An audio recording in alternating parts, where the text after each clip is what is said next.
Voilà, Jean-Nicolas de Surmont, je suis né au Québec d'un père français qui s'est établi ici au début des années 60, à l'aube de la Révolution tranquille. Et j'ai grandi aussi au Québec avant d'aller poursuivre mes études en France, en Espagne et en Belgique, dans différentes disciplines comme la linguistique, la littérature, la sociologie et la linguistique de spécialité, des sous-branches de la linguistique que sont la terminologie et la lexicographie. Donc vous avez une mère québécoise, un père français, c'est ça? J'ai une mère québécoise et j'ai un père français. Donc... Et un père aussi par ailleurs qui a été employé en partie ici à Montmagny puisqu'il a travaillé un temps pour Air Montmagny. Ah oui? Effectivement. C'est pour ça que vous allez visiter l'aéroport tantôt? Exactement. Pourquoi la chanson québécoise? Finalement la chanson québécoise... Je vais filmer vos livres en même temps. Et la réunion de toutes mes passions, c'est-à-dire surtout dans l'approche que j'adopte de la chanson québécoise, c'est-à-dire l'histoire, la littérature, la musique, et avec cet ouvrage qui est l'un des premiers parus en 2010, c'est ici la dimension plus linguistique et lexicographique qui correspond aussi à l'une des passions que j'ai développées. Donc on a ici un petit peu une synthèse de mes intérêts en matière, je dirais, scientifique, universitaire.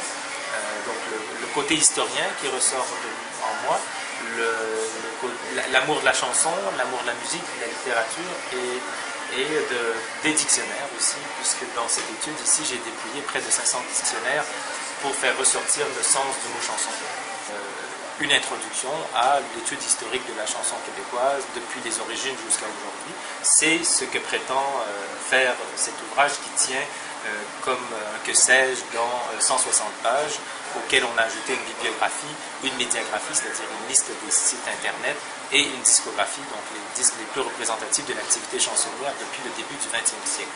Donc la conférence d'hier était en somme le reflet de ce livre, plus un mélange un petit peu évidemment de mes autres livres, avec des exemples musicaux puisés sur internet, notamment la chanson « Attends-moi Tiga », qui a été chantée en 1962 dans le cadre de l'émission de Jacques Normand, qui a été chantée donc par Claude Gauthier, Jacques Blanchette,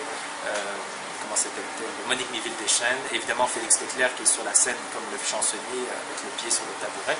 Il y a Jean-Pierre Ferland aussi. Est-ce que vous avez rencontré Monique Méville-Deschênes, parce qu'elle habite dans le village à côté?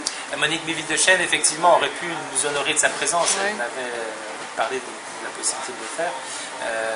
Mais Monique Méville-Deschênes, effectivement, je l'ai rencontrée et je l'ai eu aussi comme correspondante à plusieurs reprises, mais rencontrée, oui, effectivement, lors d'une émission de radio que j'ai tenue pendant plusieurs années ici à Québec, à Radio Basseville. Okay. J'invitais des chansonniers, des intellectuels, des écrivains, et elle fait partie du lot des quelques dizaines de personnes que j'ai eu l'occasion de recevoir dans le cadre de cette émission. Je pense que le titre du premier ouvrage qu'on trouve ici à gauche, c'est-à-dire de l'écho canadien à la lanterne québécoise, publié chez Gide ces jours-ci, donc qui paraît en novembre 2010, avec comme sous-titre « Comment la chanson est devenue la figure de proue de l'identité québécoise ».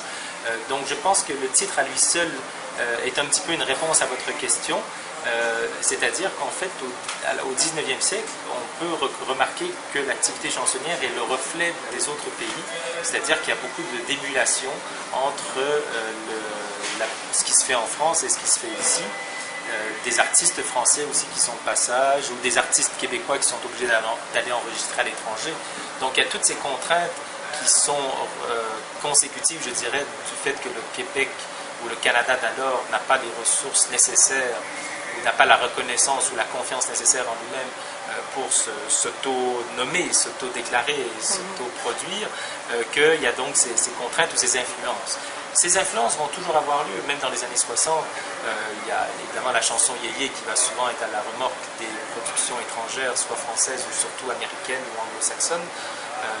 Mais en tous les cas, on peut quand même constater qu'à partir du début des années 60, non seulement le mot québécois apparaît sous la plume de Jean Marchand en 61, mais il y a aussi donc le Québec qui commence à prendre possession de son industrie culturelle en somme.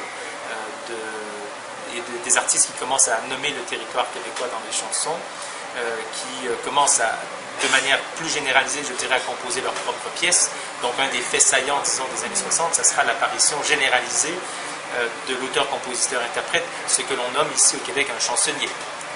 Donc le mot chansonnier d'ailleurs ayant été dans cette acception créée au Québec, donc ça c'est aussi un fait intéressant.